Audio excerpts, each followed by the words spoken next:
ya sabemos que es ADN, que es ARN, porque es ácido desoxirribonucleico, porque es el ARN, ya sabemos que es proteínas, ya sabemos cómo está la información empaquetada en estas hebras de ADN. Entonces yo creo que estamos listos para ahora sí comenzar con con esta guerra, con esta forma que tuvieron las bacterias de poder eliminar a los virus, ¿no? Exactamente. Pequeña diferencia, no sé si la parte de los virus, ya tenemos un podcast que también estuvo Manuel acompañándonos de la definición de virus. Aquí las personas que quieran pueden revisar ahí nuestro canal, ya tenemos un video completo sobre virus. Levemente una diferencia entre virus y bacteria, y ahí puede, mejor dicho, de ahí Perfecto. despláyese, man. Perfecto. Los virus no cumplen con los principios de la biología o lo que se conoce como la teoría celular. Por tal razón se le consideran que no están vivos. ¿Por qué un virus no está vivo? Básicamente un virus es una estructura que está formada por proteínas, tantas proteínas que no habla, pero es que es necesario entenderlo. La proteína es Ujú. la estructura externa del virus y en su interior lleva material genético, el cual puede ser ADN o ARN, y pues básicamente en la parte externa se encuentra pues la cápside, que se denomina, algunos virus tienen una estructura denominada nucleocápside, pero en últimas los virus tienen siempre estructuras en la superficie que son proteínas que permiten unirse a los receptores de las células que invaden. Como el virus no se puede reproducir por sí solo, él tiene que ingresar a una célula, secuestrar su maquinaria molecular para generar las copias de material genético, expresar sus genes y formar nuevos virus. El virus por ahí solo no sirve. Cuando un virus está libre, se le denomina virión. El virus es virus cuando está infectando, en el momento en que está infectando, ¿vale? Eso es algo importante. A comparación de una bacteria, que una bacteria ya cumple con los preceptos de la teoría celular, es decir, tiene un metabolismo, es decir, come, va, así igualmente también va al baño, tiene un material genético que se replica por sí solo, tiene toda la maquinaria que permite dividirse por sí solo sin ayuda de nadie. Entonces, eso es algo que entender. El virus es mucho más simple que una bacteria, es mucho más compleja, a pesar de que ambos son muy microscópicos, pero el virus por lo general es cientos de veces más pequeño que una bacteria. Entonces, Eso es básicamente, como digamos, esto que acaba de decir Manuel es importante porque se entiende por qué un virus puede atacar a una bacteria, ¿no? A nivel celular. Porque la es diferencia de tamaños es brutal, ¿no? Al igual que nos atacan los humanos, así lleva atacando a las bacterias por millones de años.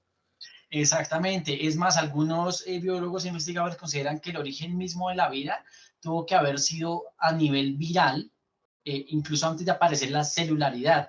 Es decir, que primero se desarrollaron los mecanismos para replicar el genoma, eh, pero entonces en los virus o algún proceso de generación, bueno, en fin, es un misterio todavía, pero se considera que muy probablemente todos venimos es de los virus, ni siquiera de las bacterias. Ujú. Hay Sí. algunos investigadores que apoyan esa teoría, incluso hay una teoría muy interesante que se denomina el mundo del ARN, que se le considera cuál fue el mundo antes de la aparición de la vida, y pues ahí existen múltiples teorías de investigadores muy prestigiosos donde discuten cómo puede haber sido el origen de la vida, sobre todo de la maquinaria molecular que es tan compleja, porque cada célula es una fábrica increíblemente compleja. Entonces, bueno, digamos así que claro, los virus y las bacterias, digamos que aparecieron en un momento determinado, hace aproximadamente entre 3.000 millones de años, vamos a darlo ahí, 2.600 millones de años, bueno, ahí puede haber ciertas variaciones, yo creo que incluso mucho más antiguas. Mm. Y entonces los virus, como no gozaban de la capacidad de infectar a otras células, bueno, como tal, no tenían gozar la capacidad de reproducirse a sí mismos, empezaron a infectar las bacterias. Las bacterias, pues digámoslo así, que aprendieron a defenderse, pero de una forma muy particular. Un ser humano, por ejemplo, cuando tenemos una infección, pues nos da fiebre, ¿cierto? Nos da diarrea, nos da malestar general, y pues bueno, cuando ya se producen los anticuerpos, es cuando ya se bloquea, digámoslo así, que los nuevos patógenos puedan seguir contaminando, en este caso, el cuerpo. Pero es que resulta que una bacteria no le puede dar fiebre, una bacteria no le puede quejar de dolor de cabeza. No le puede Entonces, dar ¿qué diarrea. hace? Sí, no le puede dar diarrea. Es más, le diera y se saldría todo su material y pues moriría prácticamente. Entonces resulta que ellas diseñaron un sistema bien interesante. Entonces resulta que cuando virus infectaba la bacteria, pues, ¿qué pasa? El virus suelta su genoma, dependiendo del tipo de virus. Hay virus que sueltan su genoma y otros que se incorporan a la membrana de las bacterias por un grupo de proteínas denominado hairpinas. Pero bueno, eso ya es un tema de bioquímica de ñoños, como dicen por ahí. Pero entonces, ¿qué sucede? Resulta que esa secuencia tiene la instrucción para formar un virus.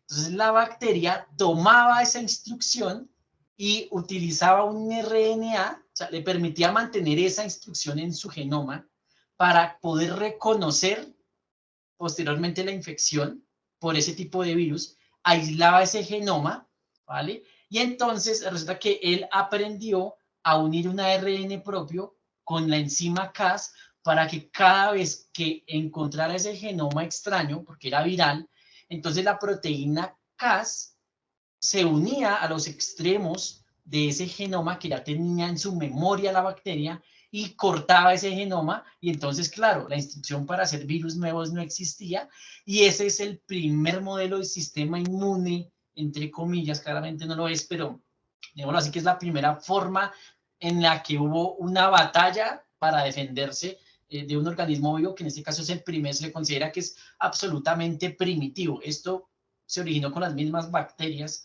todos estos mecanismos, pero es que hablamos de más de 1.000 millones de años de evolución de estos sistemas, que pues si nos sentamos a pensar en la cantidad de tiempo, pues de pronto una persona del común no lo entiende, pero cuando uno entiende ya la cantidad del tiempo, pues uno se da cuenta que hay tiempo para hacer muchas cosas, ¿no? Ajá. Eso sí Es, es primero se refirió a Cas como una enzima y después como una proteína. Es una proteína.